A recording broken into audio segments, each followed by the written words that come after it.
आप सबको नमस्कार। मुझे पता नहीं है कि योगी ने इस समय हमें किस लिए बुलाया है, लेकिन मेरा यह सौभाग्य है कि मुझे सबसे पहले आमंत्रित किया आपका स्वागत करने के लिए। मैं 4 पंक्तियों से आपका स्वागत कर दूं कि आप जैसे लोग अब मिलते नहीं हैं, आप जैसे लोग अब मिलते नहीं हैं, इस महक के फूल अब खिलते नहीं हैं, आप चलकर आ गए हैं शुक्रिया, लोग तो भूकंप में हिलते नहीं।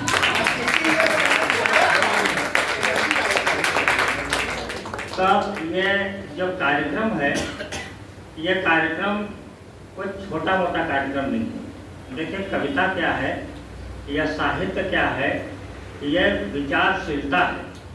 और एक व्यक्ति ही, अब आप देख लीजिए, बाबा तुलसी ने जो है क्या लिख दिया, एक व्यक्ति ने ही इतना लिख दिया कि पूरा संसार उसमें समाहित हो गया।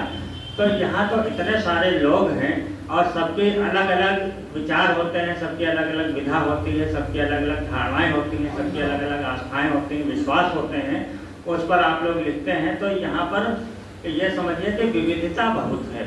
तो और ख़ास करके मुझे खुशी इस बात की होती है कि रश्मि शरद जी ने जो है इस कार्यक्रम में महिलाओं के साहित्य, ये नहीं मैं कह रहा हूँ कि महिलाएं ही हैं इस संस्था में, लेकिन महिलाओं को भी साहित्य में, पूर्व में भी साहित्य में आती रही है, लेकिन अगर आप प्रतिशत देखें तो बहुत कम रहा है। समय बदलता रहता है, समय के साथ आवश्यकताएं बदलती रहती हैं, और इस सृष्टि में जो भी आया है कुछ न कुछ संदेश देने के लिए आया है, मेरा ये मानना है। क्या बात है। कोई भी व्यक्ति हो, कोई न कोई संदेश लेकर के आया है।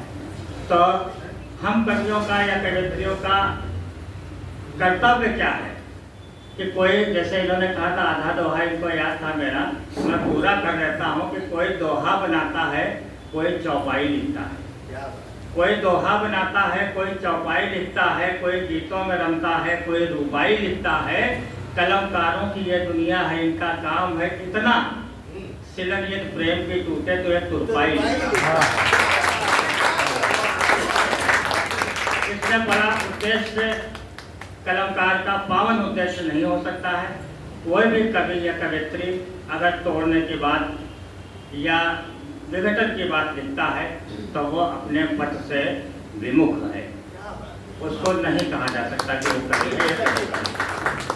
हम इस दुनिया में आए हैं तो इस दुनिया को कुछ खूबसूरत बना करके ही यहाँ जाएं, क्योंकि खो जाएंगे मुखड़े सारे, अंतरा रह जाएगा। जीवन एक गीत है, गीत में मुखड़ा होता है, अंतरे होते हैं।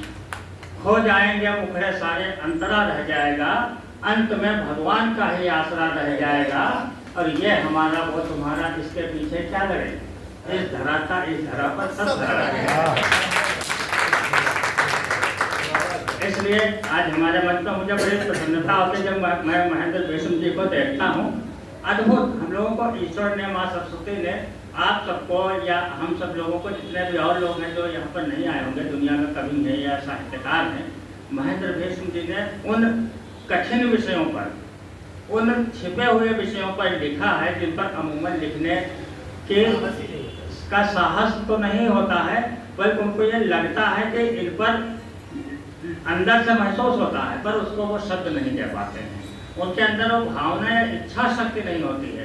तो कवि के पास, जिसके पास लेखनी है, उसके पास इच्छा शक्ति जरूर होनी चाहिए। वो महेंद्र भेषम जी के लिए एक बार अच्छे से तालियां। और आपने जब तक वो लिखा है महेंद्र जी, आपने तब से मैंने देखा कि एक वैचारिक क्रांति आई है उस क्षेत्र में जिस क्षेत्र के लिए आपने लिखा। मैंने खुद यह अनुभव किया है।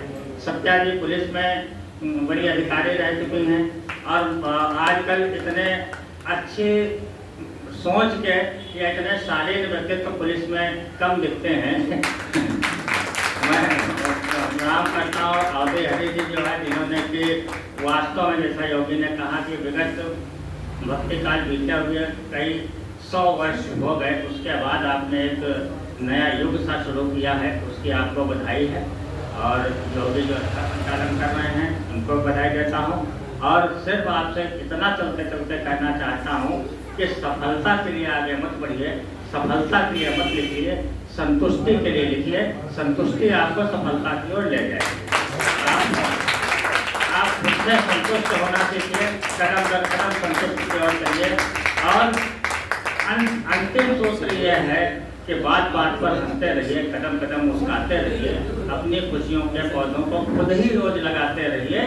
और इस दुनिया के रंगमंच का सच केवल इतना सा है, जैसा जो किरदार मिला है वैसा उसे निभाते हैं।